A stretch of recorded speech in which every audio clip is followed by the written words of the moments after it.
Hello, lovely people. I'm coming to you from a new angle today, in a completely different corner of the house to the one that you usually see, for a video which is slightly different, very different, in that we're not going to be talking about knitting. We're going to be talking about one of my many other extreme fibre-related hobbies, which is sewing. I've decided that in 2026 I'm going to start a new series where I work my way through a really wonderful pattern book, which I actually got as a Christmas gift. And it's this book, which is called Sew 10 by Anne Ringstrand. And fundamentally, the idea of it is to give you a handmade capsule collection of lots of different pieces that you can make for yourself. There's a few coats and jackets, there's trousers and a skirt and some shirts. It's all very exciting and beautifully designed. I have never made any Anne Ringstrand patterns before because I believe she only publishes them in these books, and there is one other book that she's published which predates this one, which I haven't sewn anything from. So in 2026, we are going to sew the 10 patterns out of Sew 10 and see if I can curate a nice little capsule wardrobe for myself. And it's also a great way to kind of push my knowledge of sewing and my abilities a little bit. And I will say, I'm not the most experienced sewist. I have been making clothes for about 7 or maybe 8 years, but I'm quite run of the mill with my pattern choices, and I tend to remake a lot of the same patterns that I already own. Purely, I think, out of ease, but I would say I'm not very experimental, even though I have made some quite complicated things.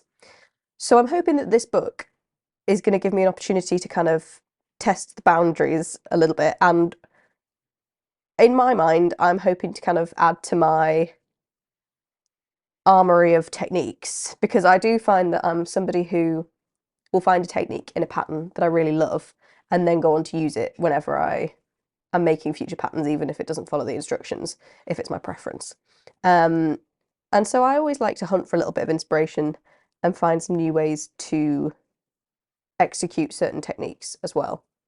So the whole concept of this book is built around the fact that you're supposed to create a cohesive set of 10 garments, which are all made kind of out of coordinating fabrics. And the idea is that you can then combine any of the garments from the book to create lots of different outfits. I'm not necessarily a capsule wardrobe person in life, but I do have a minimal wardrobe. It's not minimalist, but it's not excessive, and I wear everything in it often. So, as much as this is not going to be like I'm only going to wear these 10 things for the rest of the year. I mean, it's going to take me the whole year to sew all 10 things, so, you know. But it's designed to kind of add to my existing collection of clothes, both commercial that I have bought and handmade ones. But I am going to follow the book's instructions in kind of designing the collection to be cohesive. And so one of the first instructions actually that it gives you is to think about fabrics and think about what you like in fabrics to try and choose a fabric collection that can be used for each pattern. And so over Christmas, I did spend some time online shopping and ordering fabric samples. The two companies that I bought from were Merchant and Mills and a fabric shop in London called Dalston Mill, who I've used before. So far, I'm very happy with the selection. I think they coordinate beautifully, and to be honest, they have been done as a kind of hypothetical experiment, and it might come to be that whenever I look at a particular pattern in more detail, I realise that the fabric that I thought would work might not actually be a good choice. But this is the mood board that we're starting off with, and I think it'll be interesting to see how it kind of changes and develops over the course of the year. And so my goal, which I think is realistic for me, is to kind of make one thing each month, and then hopefully by October we might have finished everything. I realise that some of the more complicated patterns might take me a couple of months to finish, depending on how motivated I am. But I am generally the kind of sewist where if I'm sewing, that's what I'm doing, and everything else is put on hold while I finish something. So I will block off an entire day or a weekend just to sit down and do something. mainly because I can't be bothered with all the cleanup if I leave things to drag out, and I don't have a lot of space in my house to have a permanent sewing area. So the setting up and taking down of everything is quite a lot of effort. So hopefully it'll all go to plan. We're going to start off today with one of the patterns which actually caught my eye when I was looking at this book online, which is for a kind of calf length midi skirt. And it's a wrap style, but it's not a genuine wrap skirt because it is sewn and doesn't have a clasp. It's got a side zip. But it's kind of an illusion wrap skirt. And whenever I was visualizing this, I was really imagining it in a nice dark wash denim. So this is the denim that we're going to use, which is a sample that I bought from Merchant and Mills. And the best thing about this pattern, in my view, is that the designer has chosen to use the selvage edge as a kind of feature. So all of the bottom hem is cut along the selvage so that you don't need to finish the hems for anything. It's a win-win situation.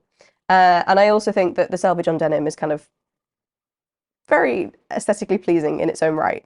And it'll be nice to make a bit of a feature of that, I think. So the aim of the game today is to make the Winterfell skirt. And hopefully you can see there if the page isn't too shiny. I believe the sample which is photographed is slightly longer than the pattern. I think the designer's added maybe 2 inches, that says, of length. And so my version will be slightly shorter because I kind of want to keep it to mid-calf, which is the way the pattern's written. But it's just such a stunning design. And I think it'll fit really nicely in my wardrobe because I realised the other day that I don't actually own a denim skirt. And it seems like quite a staple thing. I wear a lot of skirts. I think I'd get a lot of wear out of it. I feel like a lot is to be gained from making this. So I have obviously, because I'm a good sewist, read through all the instructions before cutting out the pattern pieces. Mainly because my one kind of gripe with this book is that the pattern pieces are printed double-sided on a heavier cartridge paper rather than pattern paper.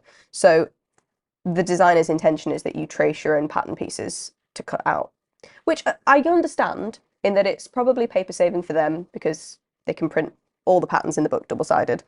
And also it gives you the flexibility to make things in different sizes if you want to, you know, make for somebody else, or you've cut out a pattern that doesn't fit you, whatever, which is wonderful because then you don't lose the rest of the pattern trimmings. But it's a little bit of extra work. So I have already cut out all my pattern pieces for this in this kind of, I think this is just a polycotton fabric that I bought a bulk load of because it was on sale. And I'm basically just using it as calico because I think it was actually cheaper than calico. It is a lot of effort, and I suppose in my mind, I'm kind of concerned that it creates more room for error in that you can make mistakes cutting out the pattern pieces and also the pattern pieces in your final fabric as well. But this one is simple enough that I think it's not going to be an issue. There are only 5 pattern pieces for this pattern, so it's quite straightforward. But what I have done is marked them all up very clearly. Hopefully you can see there. I was very pleased with myself because I went into Flying Tiger, the shop. I'm sure, I know that it exists in lots of European countries. I don't know if it exists in the US, so sorry if it doesn't. But they were selling a little fabric stamp set where you could create your own stamps for fabric with alphabet letters. And I've used this to mark up all of my pattern pieces and leave the instructions on them and, you know, how many to cut and what the seam allowance is, so that I don't have to keep referring back to the big pattern sheets, which are a bit of a handling to unfold. So I was very, very chuffed. But then I've also just marked on the belt loop placements with a bit of permanent marker, and hopefully we've not missed anything. So I'm going to go away and cut out all of the pattern pieces in the final fabric, and then we'll come back and see what the first step is. I will say I've already threaded my machine. I did not have a denim needle. I know I should be using a denim needle. I thought I had some, apparently they ran out. So we're just going to wing it with a 100/16 universal needle. And I think it'll be fine. It's not a particularly heavy denim, and yes, there are pleats, which means there might be areas where there's quite a few layers. But this machine has dealt with a lot in the past, so I have faith that it'll work. If it can sew a wool coat, and this is only a domestic machine, I don't know if you can see. Um, but to be honest, it's quite sturdy, so I'm just gonna hope that we don't run into any issues really. Other than that, yeah, I'll see you when all the pattern pieces have been cut and we can work out what we're going to do first. It's at this point that I would like to share a new discovery, which is totally a discovery for me and is probably widely known by lots of other people. But I really loved the process of cutting out from fabric pattern pieces, actually.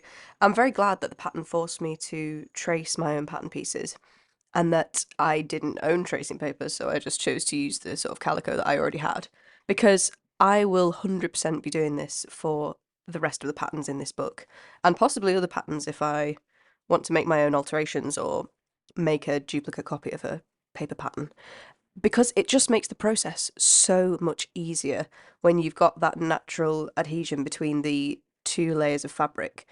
And as you can see here, I'm cutting on quite a big dining table, but I don't have an infinite amount of space.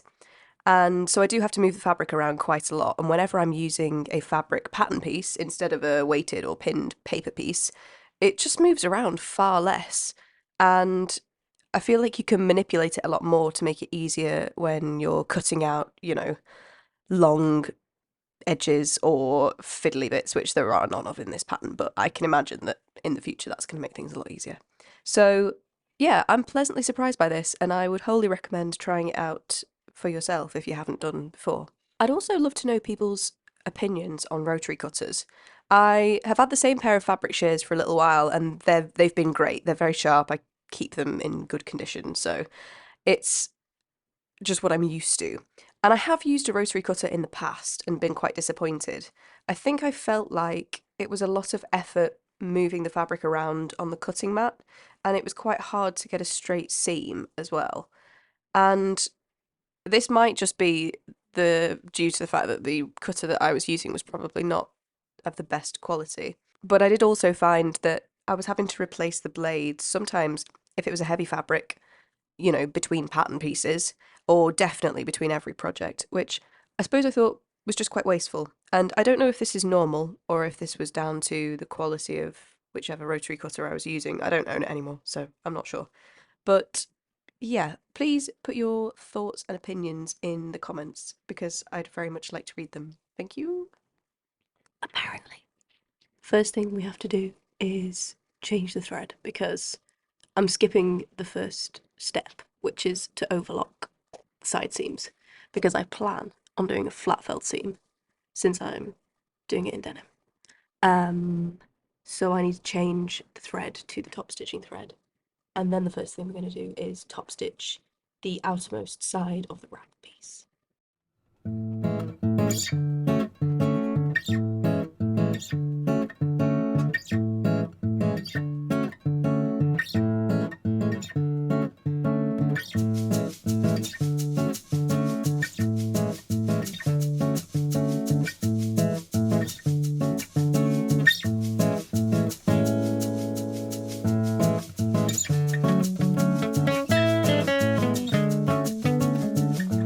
Now, what I should have done with the top stitching thread, if I'd have actually thought about it, is check my lower thread tension, because it always pulls a little bit unevenly whenever I'm using a top stitching thread. I think I've just about got away with it, but I will probably change it. I will change the tension when I do the flat felt seams, because the lower thread is being pulled through ever so slightly, but to be honest, you can't tell because it is a good match for the denim. So that's just something to be aware of, more for my benefit than yours. This is where things get a little bit interesting. Next step is to fold, pin, and press all 14 pleats as marked on the skirt. I will do though. 3 pleats on the far right will be on the front of the skirt. Okay. My plan is to baste the pleats, given that there are 14 of them and they're quite deep, because I feel like that'll reduce the chance of me accidentally unraveling a pleat while I'm sewing.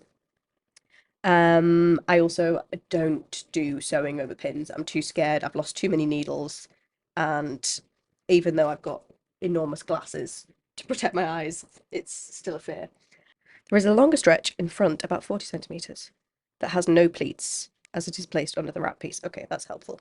So this pattern piece is a bit tricky because the way that they have printed it, they've not included the pleat length in the pattern piece, and instead the instruction is to add it onto the fabric as you are cutting the final pattern piece. So I have done that, but obviously for technical reasons, the instructions are to split the skirt pattern piece at every pleat mark and then add your pleat length in between. I obviously haven't done that because that's a lot of effort. I just did some maths and added up the length of all of the pleats and then added the total onto the end of the pattern piece. But that does mean that I have only marked the location of the first pleat, and I need to then go along and measure as I'm pleating on the ironing board the length of each of the pleats and hope that I have space for 14 and that my maths is correct. Sorry, I've had to ruin the vibes with the lighting. It's too dark to see, so the big light has come on. I have pressed all of the pleats. It took a very long time. And so now I'm actually just going to baste them to make sure that they stay in place because I have them on little clips at the moment, but I don't necessarily trust them to hold as I'm sewing, and I don't fancy pinning them either. So I think a basting stitch is the safest. And then the next thing I'm going to do is my flat felled seams down both the side seams with my contrast top stitch, which is like a pale blue top stitching thread. I can't reach it at the moment, I've got my hands full. But you'll see that when I do it. So then we should have the skirt all in one piece and we'll be able to move on to the waistband.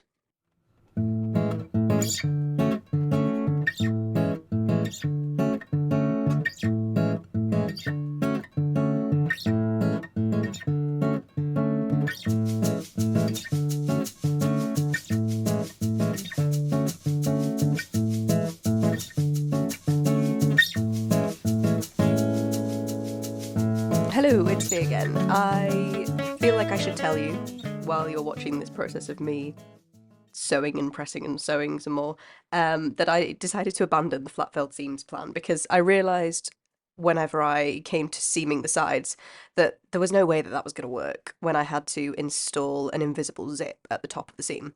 So I was a bit disappointed. I was quite looking forward to doing a flat felled seam because I love the look of them on denim. But I think, to be honest, the normal Preston top stitch seam looks exactly the same from the right side of the fabric, so I'm not too fussed. I still got to use my top stitching thread, so that's what I'm happy about. But that's why you'll probably see here that I'm just finishing the seam with a normal seam allowance, right sides together. I then just pressed the seam together in one direction rather than open and top stitched from the right side. Oh, I also finished it with a zigzag stitch when it was back on the machine, and then top stitched it from the right side. So that'll be why, if you're a little bit confused, that's what it is. But hey, maybe we'll find a way to work a flat felled seam into a different project from this book. I'm going to try my best. It's a new day. If you can't tell by the fact that I have changed my outfit, it got too dark and depressing yesterday to carry on sewing, so I did a little bit in the evening that I can catch you up on, and then thought I'd better just park it until this morning, because there's no need to be stressing myself out and pushing through unnecessarily. So I have managed to attach all the waistband pieces for the inner and outer waistband, and also put the belt loops onto the outer waistband. I did decide to do a bit of top stitching on the belt loop pieces, which is not part of the pattern instructions, but I had a contrasting top stitch thread for the project, so I thought I might as well use it at every available opportunity. I will confess, I did unfortunately attach the waistband pieces the wrong way around and then had to go and unpick them and re-sew them on the right side because I'd accidentally closed up the gap where the zip is to be inserted. But we've got them the right way around now, so I think it should be straightforward from here. And I believe the next step is just to attach the outer waistband to the skirt body and then work out how the zip is going to be installed and then attach the waistband facing on the inside and finish it all off. So it should be quite straightforward.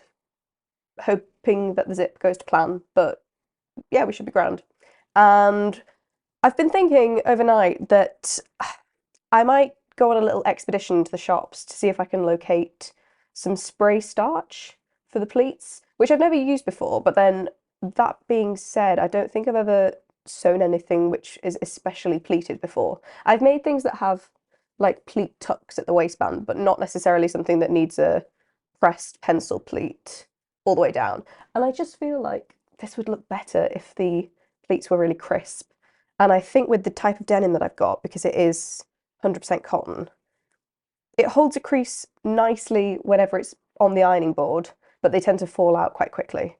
So I was doing a bit of Googling and reading some blogs online and seeing what people usually do to hold pleats. And apparently, spray starch is the way to go, which seems like, I don't know, just something that only grannies use, but it must serve a purpose. Okay, I've had to take a break to go to the shop and get a snack because I'm losing the will to live, but I'm too locked in to make a meal. I'm also thinking while we're there we can have a look and see if they've got any spray on starch. It did cross my mind that some people use white vinegar to set pleats, but as I realised as I was on the phone to my mum the other evening that it can also act as a bleach, which is probably not the best option, especially with denim, because I feel like a lot of denims that I've worked with in the past can bleach really easily and do react to, I don't know, different chemicals in ways that you wouldn't expect. So I just really don't want to risk it. So I'm going to go and see if the supermarket has a proper spray on starch, and we'll see if that works. I will say I've got to the point now where I've attached the outer part of the waistband and the pleats are looking immaculate. I did manage to rework the pleats so that they are all the correct length now and the waistband fits properly. But in the process of attaching the outermost part of the waistband, I realised that I was supposed to interface the inner waistband facing. Luckily, it's not too late to do that. So as soon as I get back, that's the first job on the list. Okay, we're back to square one. I've just pinned the waistband to the skirt body and discovered that I've gained about 5 or 6 centimeters of length in the body of the skirt, probably because my pleats are not accurate enough. So what I'm going to have to do is rip out the basting, re-pleat the skirt, making sure that they are right on the mark in terms of the pleat length for each pleat. And I can kind of see, even when I look at them basted now, where my chalk markings don't quite match up on basically most pleats. So I can believe that I've gained that extra chunk of length. That's where we're at. So it's going to take a bit of time, but it'll be worth it because it needs to fit perfectly flush with the waistband to look good, and also so that the zip can be installed properly, because the zip kind of crosses over the seam between the waistband and the skirt body. We're on to the final step. Now, I did end up having to do the zip installation off camera because it was just getting too stressful, and it did take me 3 attempts, but it was wholly my own fault. I think the pattern instructions are great, and the invisible zip installation technique that the designer uses is also really great. I think I just made life difficult for myself by skipping steps and also not taking as much care with the zipper foot as I probably should have been. And I made it additionally more complicated by trying to run my contrast top stitch all the way up the side seam here, when I realised that that just wasn't going to work with the fabric that I had and the machine that I have. So what I did end up doing is scrapping it and just starting over again. Luckily it was easy, it was just a lot of unpicking. And unpicking navy on navy in the dark, terrible. Even if you have good eyesight, it's a terrible idea. But we got there in the end. I think my main issue was that my zipper foot seemed to struggle pulling the weight of all of the skirt fabric through the machine, because it's a much more narrow foot than the normal presser foot. And I think if I'd have been able to sew the zip with a standard foot, it probably would have been fine. But unfortunately, it was just bumping the zip out of the way, and it was really not doing very well at all. So I opted for straight seams by using the zipper foot, and basically finished off by hand this little notch on the top stitching. Maybe you can see if I lift it up there, where I just ended up joining it to the seam line, and I think it looks okay. I'm kind of happy with how it turned out. So that's where we're at this stage. So apparently our final instruction is to pin the inner waistband in place along the zip and then whip stitch by hand the waistband down just so that it's only through the zip fabric and not through the outer layer. So I am actually taking the time to do it by hand because I think it'll be worth it. And also I just don't fancy wrestling this zip through the machine again. With so many layers of denim and interfacing, I think I've kind of had enough. So while I'm doing that, I thought I'll just reminisce on some of my learning from this process, because there's quite a lot of it. I think in my head, I had an expectation that this would be a straightforward project to start with, because there are so few pattern pieces, and because I have made a lot of skirts in the past and worked with a lot of denim in the past. But I realised that just because it's a minimalist pattern, that doesn't necessarily mean that the techniques are easy. And there are definitely mistakes in this, but I do feel like they're all mistakes that I know I'd iron out on a second attempt. I think there's a lot to be said for doing a toile before you start sewing, which is not something I really ever think to do unless I'm using a very expensive fabric. I think I've only done it in the past for heavy wool coats or that sort of thing, or fabrics that, you know, you'd be really gutted if you made a mistake while cutting them out. But I do think it's worth it just to get some of the techniques down, and especially with something like this where there are so many pleats and such a lot of fabric to work with, that you can kind of finesse the workflow a little bit by having a practice run.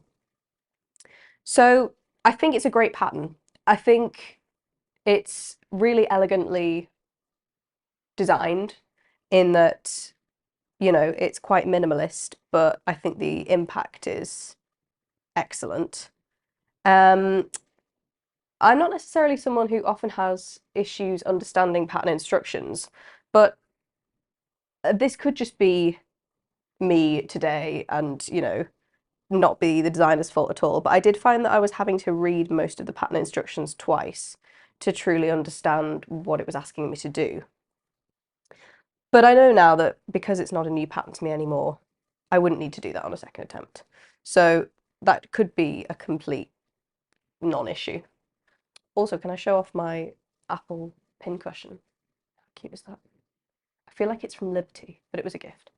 I have also realised that after having completed the skirt, there was no need for me to spend so much time pleating the skirt body fabric piece before I started sewing, because all of those pleats ended up being ironed over and kind of realigned once it was finished. So I will say, and this probably applies to any project that has large pencil pleats or a lot of pleats, as long as your fabric's pleated correctly at the seam at the top, don't bother setting them until the garment is finished, because you'll probably have to reset them anyway, and there's a chance that they'll move. And sometimes when you've got the creases in the fabric at the beginning, they can be quite difficult to get out. And on that note, I was very glad that I actually took the time to go and buy some starch, because I would swear by that stuff. The brand that I had was just Dylon. I'm sure there are others available in different places. It's not the cheapest. It was £4 for a spray can.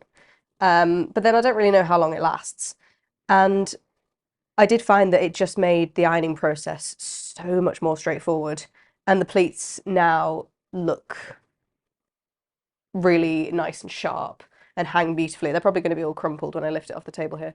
But I think if you're working with a heavier fabric, or especially cotton fabrics that don't necessarily hold a crease that well, I'd recommend investing in a bit of starch. The instructions on the bottle did say to test it on darker fabrics in case it leaves a mark, which I did do in a area under the wrap at the front, but I didn't notice anything. So even on this dark denim, it didn't show up at all. But I'm sure the same can't be said for all starches, especially if you're making your own starch spray at home. I have also learnt that I need to be less confident when attempting contrast top stitching. Because for some reason, I think I love the look of a contrast top stitch, and on every single project, I try to incorporate it in some way. But honestly, you have to be really brave because it did cause a lot of issues and it's an absolute nightmare to unpick. And I think, particularly on my machine, and particularly with the weight of some of this fabric, especially sometimes trying to run a top stitch through 4 or 5 layers, um, it's very obvious the places where it's not straight. And like I was saying, at the top of my side seam top stitch, I ended up having to go back and finish the top of the top stitching by hand because I just could not get the machine to do it in a way that I was happy with. But I think less is more when it comes to a contrast top stitch anyway. So any top stitching that I wasn't completely satisfied with, I sort of just unpicked, and I've chosen to leave it that way so that not every seam is top stitch. But I think it does still look effective, and I'm pleased with the final result. I'm very excited to see how the rest of this collection kind of shapes itself. Hopefully I'll be able to insert some video of me trying on the finished item and you can have a see for yourself.